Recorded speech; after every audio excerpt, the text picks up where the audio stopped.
Bon, je vais vous faire voir ce fameux montage du cappuccino.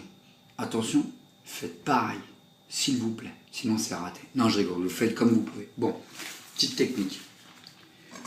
Pour ma chantilly, décorer mon cappuccino, je vais donc, vous avez votre poche, la pointe. Je vais découper le bout. Ensuite, vous allez voir que votre poche est très grande. Donc, coupez-la. Sinon, elle sera beaucoup trop grande. Voilà, comme ceci. Je vais donc mettre ma douille de son sens là, bien sûr, pas de l'autre côté, sinon ça ne servira à rien. Ouais, je vais passer à tailler. Alors, vaut mieux que vous taillez petit au départ que de faire gros, sinon après votre douille elle passe à travers. Donc alors votre poche elle est morte, si vous en avez qu'une, c'est... Voilà. Là ma douille, elle est bien sortie. Pour une douille calée, vous voyez, il faut qu'elle sorte bien de cette manière-là.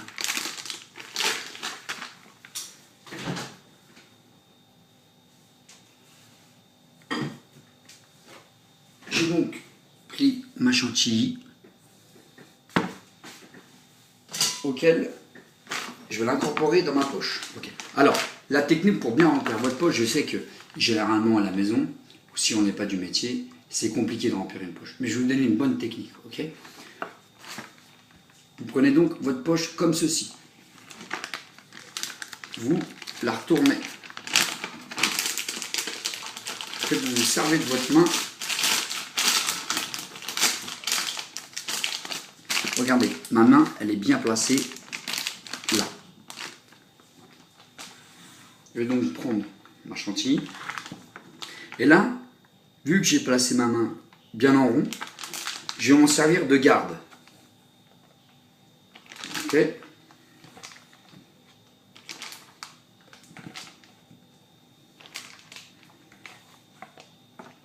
Comme ceci. Donc remplir. Là, c'est toujours pareil. Si on n'a pas travaillé très proprement, votre poche, ça peut être sale ici. Alors, là, je la retourne. Comme ceci. Un coup. Là, vous voyez, elle n'est pas très nette. Alors, je vous donne une technique.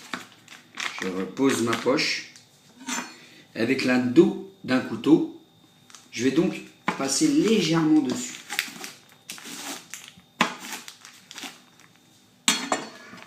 Pouvoir maintenant avoir une poche bien propre et là refermer correctement sans qu'on en ait partout. Alors je referme et là maintenant je tourne. Voilà, vous avez vu, elle est bien serrée. Je la pose donc comme ceci pour éviter que ça en mette partout. Essayez de prendre un rebord pour qu'elle tienne.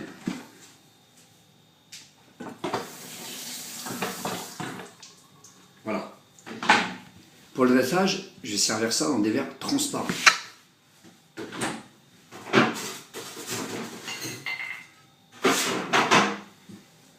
J'ai mis mes verres à glacer au congélateur. Et là maintenant, je vais incorporer ma soupe de mangue dans les verres.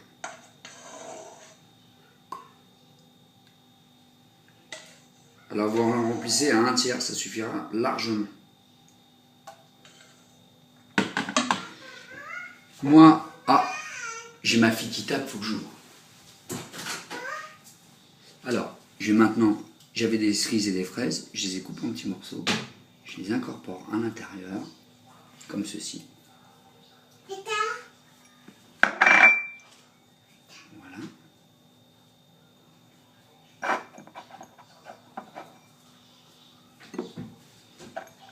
Vous n'êtes pas obligé de le faire, ça c'est juste pour histoire que quand on va avoir en bouche ces morceaux de fruits, ça soit exquis. Je vais donc prendre ma fameuse chantilly.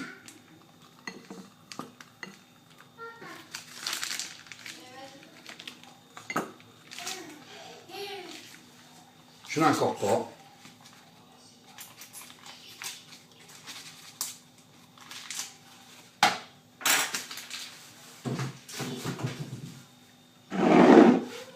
Et voilà, vous avez 2 cappuccino de mangue.